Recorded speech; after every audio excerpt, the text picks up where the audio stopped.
आज हम सीखेंगे डिविजिबिलिटी टेस्ट।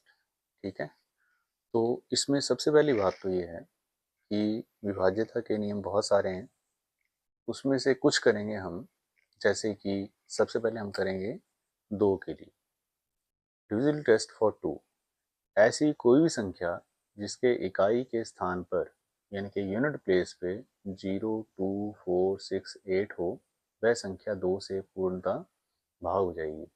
इस बात को समझिए कि ऐसी कोई भी संख्या जिसके यूनिट प्लेस पे 0, 2, 4, 6, 8 आ जाए, वो संख्या पूरी तरह से 2 से डिवाइड हो जाएगी।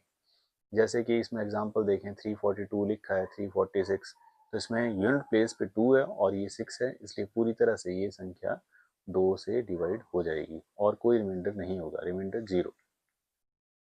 इसी तरह से अगर हम 3 के लिए देखें, तो ऐसी संख्या जिसके अंकों का योग यानी कि सम ऑफ डिजिट्स मल्टीपल ऑफ 3 हो जाए, उसको हम बोलेंगे कि वो संख्या 3 से पूर्णतः भाग हो रही है। जैसे उदाहरण के लिए मैंने यहाँ पे 342 लिखा है और अगर इसके अंकों का योग करें तो टोटल 9 होता है और 9 3 के टेबल में आता है, 3 गुना 3 होता है 9, 3 3 9, इसलिए ये संख्या 3 से पूरी तरह से भाग हो रही है। अब जैसे एक और नंबर यहाँ पे लिखा है, अगर इस नंबर को चेक करें कि ये 3 से डिवाइड होगा कि नहीं होगा, तो इसके लिए आप सम ऑफ डिजिट करिए। 3 + 7 10, 2 12, 5 17, 18, 18 और 6 24, 24 और 5 29, 29 और 4, तो 29 और 4 हो गया 33, और 33 जो है वो 3 के टेबल में आ जाता है, 3 11 जा 33, इसका मतलब है ये नंबर भी 3 से डिवाइड हो जाएगा। ओके, ये ध्यान रखिए कि 3 के लिए आपको क्या करना है, जितना भी बड़ा नंबर हो उन सब के उस नंबर के सभी अंकों को प्लस कर करके अगर वो नंबर 3 के टेबल में आ जाता है तो वो नंबर 3 से डिवाइड हो जाएगा। उसके बाद हमारे पास जो नेक्स्ट आता है वो आता है 4 के लिए।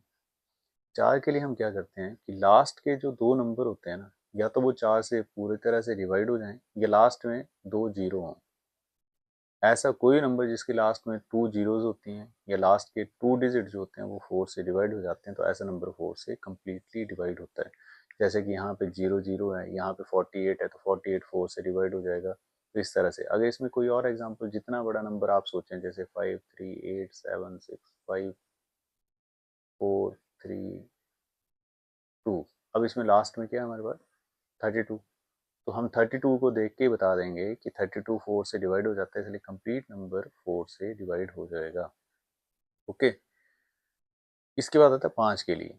तो 5 के लिए ऐसी कोई भी संख्या जिसका इकाई अंक यानी कि यूनिट प्लेस पे 0 या 5 हो, या तो 0 हो या 5, ऐसा नंबर 5 से पूरी तरह से डिवाइड हो जाता है और इसमें कोई टेंशन वाली बात भी नहीं है, इजी सा है कंसेप्ट। अब 6 के लिए।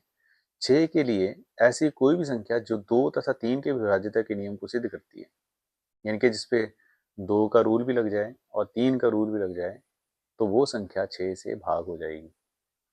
जैसा कि मैंने एग्जांपल दिया इसमें 342, और 342 आप देख रहे हैं 342 2 से डिवाइड हो जाता है, 342 3 से डिवाइड हो जाता है, तो 342 फिर कम्प्लीटली 6 से भी डिवाइड हो जाएगा।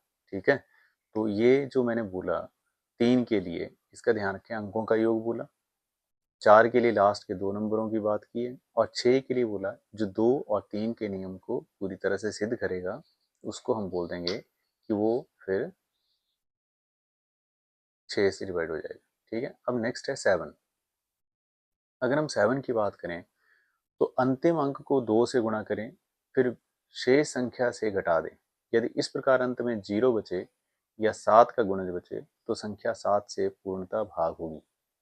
इस बात को समझिए कि मैंने क्या बोला कि लास्ट के नंबर को 2 से गुणा करना है, जो बचेगा नंबर उससे 7, उसको फिर बचे हुए नंबर से माइनस कर देना। लास्ट के नंबर को 2 से गुणा करना है और बाकी बची संख्या से घटा देना है।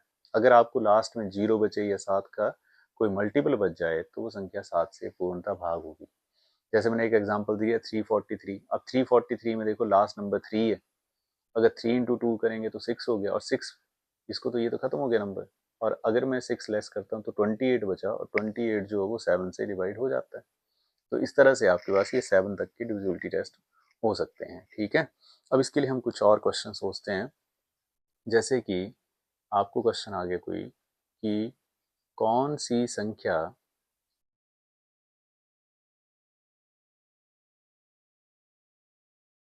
7 से पूर्णतः भाग होगी, which one is completely divisible by 7। इस तरह क्वेश्चन आ गया और फिर ऑप्शंस हैं आपके पास है। ठीक है, इसमें जैसे मैं नंबर लिख देता हूँ कोई भी,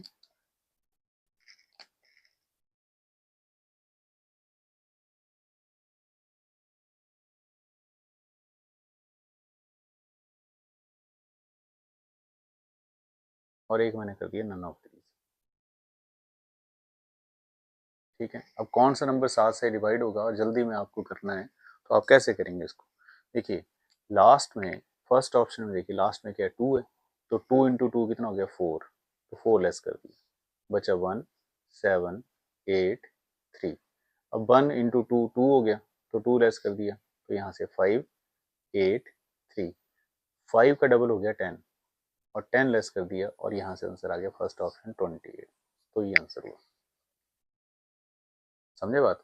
फिर से बता रहा हूँ, देखो लास्ट नंबर 2 था, तो 2 का डबल कर दिया 4, 4 लेस किया, 4 लेस किया, तो हमारे पास बचा 1 7 8 3। अब 1 का डबल किया 2, तो 2 लेस कर दिया 385। अब 5 का डबल किया 10, तो 28, तो 28 7 के टेबल में आता है। अगले को भी चेक कर लेते हैं। देखिए इसमें 3 का डबल हो गया 6, अगर 6 लेस करूंगा तो ये बचेगा 9 6 8 3। अब 9 का डबल हो गया 18, तो 18 लेस कर देते हैं, तो यहाँ से बचा मेरे पास 8 6 3। 8 का डबल हो गया 16, अब 16 लेस करूंगा तो यहाँ पे बचेगा 0 और 20, तो 20 तो 7 के टेबल में आता नहीं, इसलिए ये नहीं होगा। नेक्स्ट नंबर देखिए, अगर 4 का डबल करूंगा तो 8, तो यहाँ पे मेरे पास बच रहा है 7 6 8 3। अब 7 का डबल 14, 14 तो 2 7 3, 2 का डबल 4, और यहाँ से बचा मेरे पास 33। अब 33 भी नहीं होता, इसका मतलब है कि आंसर कौन सा हुआ इसमें क्वेश्चन। ये क्लियरिटी करनी है कि कौन सा नंबर 7 से डिवाइड होता है, तो इस तरह से क्वेश्चन हो सकता है। ठीक है, अब एक और क्वेश्चन की बात करते हैं। ठीक है, जैसे क्वेश्चन नंबर सेकेंड,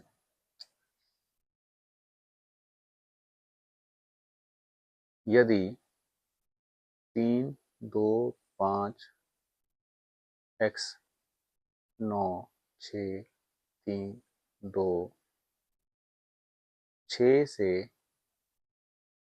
पूर्णतः भाग होता हो,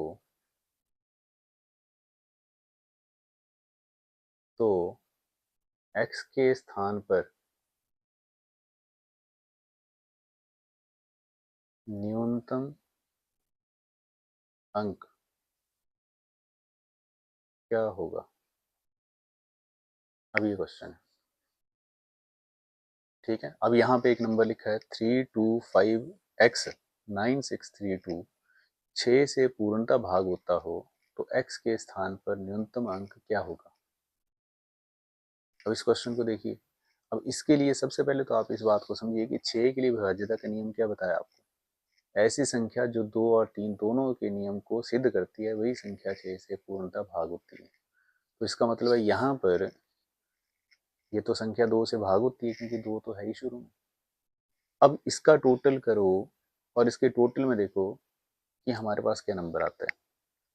3 प्लस 2 प्लस 5, एक्स को छोड़ते हैं, प्लस 9 प्लस 6 प्लस 3 प्लस 2, तो 3 और 2 5 10 19, 19 और 6 25, 25 और 3 28 और 2 30, तो टोटल हो गया 30।